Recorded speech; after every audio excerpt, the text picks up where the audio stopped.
Infection detect అయిందని చెప్పేసి treatment కోసం నా దగ్గరికి వస్తూ ఉంటారు. వీళ్ళు కొన్ని ఇంపార్టెంట్ ప్రశ్నలు అడుగుతూ ఉంటారు.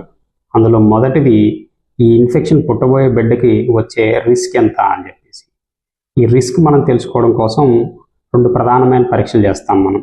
ఒకటి, వైరల్ లోడ్ ఎంత ఉందో తెలుసుకోవడం కోసం ఈ DNA లెవెల్స్ చేస్తాం.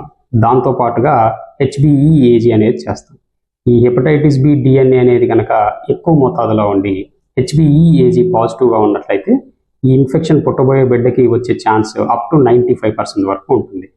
ఒకవేళ HBV DNA చాలా తక్కువ మోతాదులో ఉండి HBeAg కనుక నెగిటివ్గా ఉన్నట్లయితే ఈ ఇన్ఫెక్షన్ వచ్చే ఛాన్సెస్ చాలా తక్కువగా ఉంటుంది, అప్ టు 5% వరకు తగ్గిపోతుంది అన్నమాట. వీళ్ళు అడిగే రెండవ అతి ముఖ్యమైన ప్రశ్న, ఈ ఇన్ఫెక్షన్ పుట్టబోయే బిడ్డకి రాకుండా ఎలా నివారించగలము?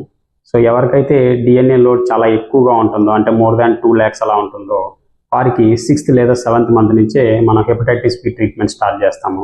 దీంతో పాటుగా ఇర్రెస్పెక్టివ్ ఆఫ్ DNA తక్కువ ఉన్నా ఎక్కువ ఉన్నా సరే పుట్టబోయే బిడ్డకి హెపటైటిస్ బి వ్యాక్సిన్తో పాటుగా హెపటైటిస్ బి ఇమ్యూనోగ్లోబులిన్స్ మనం చేయించినట్లయితే ఈ ఇన్ఫెక్షన్ తల్లి నుంచి బిడ్డకు సోకకుండా మనం పూర్తిగా నివారించగలం.